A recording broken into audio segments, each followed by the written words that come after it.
ಬೆಂಡೆಕಾಯಿ ಅಂದ್ರೇನೆ ನಂಗದು ಇಷ್ಟವಿಲ್ಲ ಅನ್ನೋರು ಬಹಳಷ್ಟಿದ್ದಾರೆ. ಆದರೆ ಟೈಪ್ 2 ಡಯಾಬಿಟಿಸ್ನಿಂದ ಹಿಡಿದು ಜೀರ್ಣಾಂಗಗಳ ತೊಂದರೆಯನ್ನು ಸುಧಾರಿಸುವವರೆಗೆ, ಹೃದ್ರೋಗಗಳಿಂದ ಹಿಡಿದು ಕೆಲವು ಕ್ಯಾನ್ಸರ್ಗಳನ್ನು ಗುಣಪಡಿಸುವವರೆಗೆ ಬೆಂಡೆಕಾಯಿ ಆರೋಗ್ಯಕ್ಕೆ ಬಹುಪಯೋಗಿ ಎನಿಸಿದೆ. ಆ ಕುರಿತ ಡೀಟೇಲ್ಸ್ ಇಲ್ಲಿದೆ ನೋಡಿ.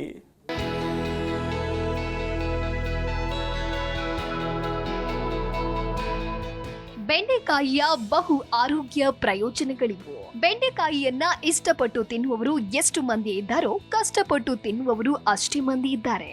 ಇದನ್ನ ಬಳಸಿ ರುಚಿಕಟ್ಟಾಗಿ ಅಡುಗೆ ಮಾಡುವವರು ಇರುವಂತೆಯೇ ಲೋಳೆಯ ಮುದ್ದೆ ಮಾಡಿಕೊಂಡು ಒದ್ದಾಡುವವರು ಇದ್ದಾರೆ. ಇವೆಲ್ಲಕ್ಕಿಂತ ಮುಖ್ಯವಾಗಿ ನಾವಿಂದು ಹೇಳೋದಕ್ಕೆ ಹೊರಟಿದ್ದು ಬೆಂಡೆಕಾಯಿ ಎಂಬ ಲೋಳೆ ಕೊಳವೆಯ ಆರೋಗ್ಯಕಾರಿ ಗುಣಗಳ ಬಗ್ಗೆ. ಹಲವು ರೀತಿಯ ಉತ್ಕರ್ಷಣ ನಿರೋಧಕಗಳು, ಹೇರಳವಾದ ನಾರು, ಪಿಷ್ಟ, ಖನಿಜಗಳು ಮತ್ತು ವಿಟಮಿನ್ಗಳು ಬೆಂಡೆಕಾಯಿಯಲ್ಲಿವೆ.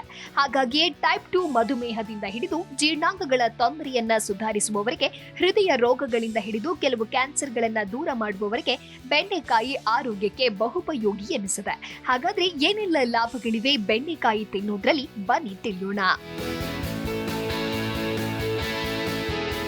ನಾರು ಹೇರಳ. ಬೆಂಡೆಕಾಯಿಯಲ್ಲಿರುವ ಕರಗಬಲ್ಲ ನಾರುಗಳು LDL ಅಥವಾ ಕೆಟ್ಟ ಕೊಲೆಸ್ಟ್ರಾಲ್ ಅಂಶವನ್ನ ಕರಗಿಸುವಲ್ಲಿ ನೆರವಾಗುತ್ತೆ. ಹಾಗಾಗಿ ಕೊಲೆಸ್ಟ್ರಾಲ್ ತೊಂದರೆಯಿಂದ ಬಳಲ್ತಾ ಇರುವವರು ಬೆಂಡೆಕಾಯಿಯ ಸೇವನೆಯನ್ನ ಹೆಚ್ಚಿಸಬಹುದು. ಇದರಲ್ಲಿರುವ ಕರಗದಂತ ನಾರುಗಳು ಜೀರ್ಣಾಂಗದ ಆರೋಗ್ಯ ಏರುಪೇರಾಗದಂತೆ ನೋಡಿಕೊಳ್ಳುತ್ತೆ, ಮಲಬದ್ಧತೆಯಿಂದ ಮುಕ್ತಿ ನೀಡುತ್ತೆ. ಸಕ್ಕರೆ ಅಂಶ ಸ್ಥಿರ. ಇದರಲ್ಲಿರುವ ನಾರಿನಾಂಶದಿಂದಾಗಿ ರಕ್ತದಲ್ಲಿರುವ ಸಕ್ಕರೆ ಅಂಶವನ್ನ ಸ್ಥಿರವಾಗಿ ಇರಿಸಲು ಅನುಕೂಲ. ಪರಂಪರಾಗತವಾಗಿ ಸಕ್ಕರೆ ಅಂಶವನ್ನ ನಿಯಂತ್ರಣದಲ್ಲಿರಿಸಲು ಇದನ್ನ ಬಳಸಲಾಗುತ್ತೆ. ಆಹಾರ ಗ್ಲೂಕೋಸ್ ಆಗಿ ಪರಿವರ್ತನೆಯಾಗುವುದನ್ನ ನಿಧಾನವಾಗಿಸಿ ಸಕ್ಕರೆ ಅಂಶ ಏರಿಳಿತ ಆಗದಂತೆ ತಡೆಯುವ ಸಾಧ್ಯತೆ ಇದಕ್ಕಿದೆ. ಕಣ್ಣಿಗೆ ಕ್ಷೇಮ. ಇದರಲ್ಲಿರುವ ವಿಟಮಿನ್ ಎ ಅಂಶವು ಕಣ್ಣಿನ ಆರೋಗ್ಯ ರಕ್ಷಣೆಯಲ್ಲಿ ಒಳ್ಳೆಯ ನೆರವು ನೀಡುತ್ತೆ. ಕಾರ್ನಿಯ ರಕ್ಷಣೆಗೆ ಬೇಕಾದ ಅಂಶಗಳು ಬೆಂಡೆಕಾಯಿಯಲ್ಲಿವೆ. ಇದಲ್ಲದೆ ಕಣ್ಣಿನ ಸೋಂಕುಗಳನ್ನು ದೂರ ಮಾಡುವಂತ ಸಾಧ್ಯತೆಯು ಈ ತರಕಾರಿಗಿದೆ. ಕೇಶ, ಚರ್ಮ, ಕಾಂತಿಯುತ. ಚರ್ಮದ ಕಾಂತಿ ಹೆಚ್ಚಳಕ್ಕೂ ಇದು ಕೊಡುಗೆಯನ್ನ ನೀಡುತ್ತೆ. ಕೂದಲಿನ ಬೆಳವಣಿಗೆಗೆ ಬೇಕಾದಂತ ಖನಿಜಗಳು ಮತ್ತು ವಿಟಮಿನ್ಗಳು ಇದರಲ್ಲಿ ವಿಫಲವಾಗಿವೆ.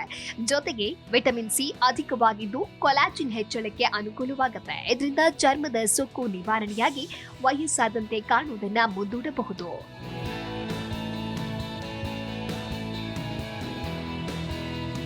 ಪ್ರತಿರೋಧಕತೆ ಹೆಚ್ಚಳ.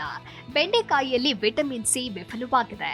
ಇದು ಬಿಳಿ ರಕ್ತ ಕಣಗಳ ಉತ್ಪಾದನೆಗೆ ಸಹಾಯ ಮಾಡುತ್ತೆ. ಈ ಬಿಳಿ ರಕ್ತ ಕಣಗಳು ವಿಫಲವಾಗಿ ಇದ್ದಷ್ಟು ಸೋಂಕುಗಳಿಂದ ದೇಹವನ್ನ ರಕ್ಷಿಸಿಕೊಳ್ಳಲು ಅನುಕೂಲವಾಗುತ್ತೆ.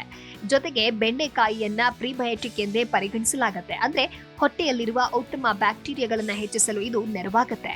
ಇದರಿಂದ ರೋಗ ನಿರೋಧಕ ಶಕ್ತಿಯ ಹೆಚ್ಚಳಕ್ಕೆ ಸಹಾಯವಾಗುತ್ತೆ ಎನ್ನುತ್ತೆ ಅಧ್ಯಯನಗಳು.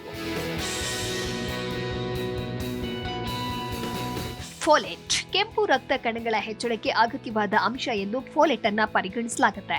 ಇದರಿಂದ ರಕ್ತಹೀನತೆಯನ್ನ ನಿವಾರಿಸಬಹುದು. ಇದಲ್ಲದೆ ಹೊಟ್ಟೆಯಲ್ಲಿರುವ ಭ್ರೂಣದ ಬೆಳವಣಿಗೆಗೆ ಫೋಲೇಟ್ ಅತಿ ಮುಖ್ಯ. ಈ ಅಂಶ ಬೆಂಡೆಕಾಯಿಯಲ್ಲಿ ದೊರೆಯುತ್ತೆ. ಮೂಳೆ ಗಟ್ಟಿ. ಇದರಲ್ಲಿ ವಿಟಮಿನ್ ಕೆ ಮತ್ತು ಕ್ಯಾಲ್ಸಿಯಂ ಅಂಶವಿದೆ. ಇದರಿಂದ ಮೂಳೆಗಳ ಬಲವರ್ಧನೆಗೆ ಅನುಕೂಲ ದೊರೆಯುತ್ತೆ. ಜೊತೆಗೆ ಪೊಟ್ಯಾಷಿಯಂ, ಮೆಗ್ನೀಷಿಯಂನಂತ ಖನಿಜಗಳು ಇರುವುದರಿಂದ ಮೂಳೆಗಳು ಟೊಳ್ಳಾಗದಂತೆ, ಸಾಂದ್ರತೆ ಕಡಿಮೆಯಾಗದಂತೆ ಕಾಪಾಡುವುದು ಸುಲಭವಾಗುತ್ತೆ. ಕರುಳಿನ ಸೋಂಕು ನಿವಾರಣೆ. ಎಳೆಯ ಬೆಂಡೆಕಾಯಿಗಳಲ್ಲಿರುವ ಪಾಲಿಸ್ಯಾಕರೈಡ್ಗಳು ಜೀರ್ಣಾಂಗಗಳಲ್ಲಿರುವ ಸೋಂಕುಗಳ ನಿವಾರಣೆಗೆ ಉಪಯುಕ್ತ. ಕರುಳಿನ ಗೋಡೆಗೆ ಅಂಟಿಕೊಳ್ಳುವಂತ ಹಾನಿಕಾರಕ ಬ್ಯಾಕ್ಟೀರಿಯಾಗಳ ಅಂಟಿನಂಶವನ್ನ ಲುಪ್ತಗೊಳಿಸುವ ಸಾಮರ್ಥ್ಯ ಇವುಗಳಿಗಿದೆ. Desk bureau, Zee Kannada news.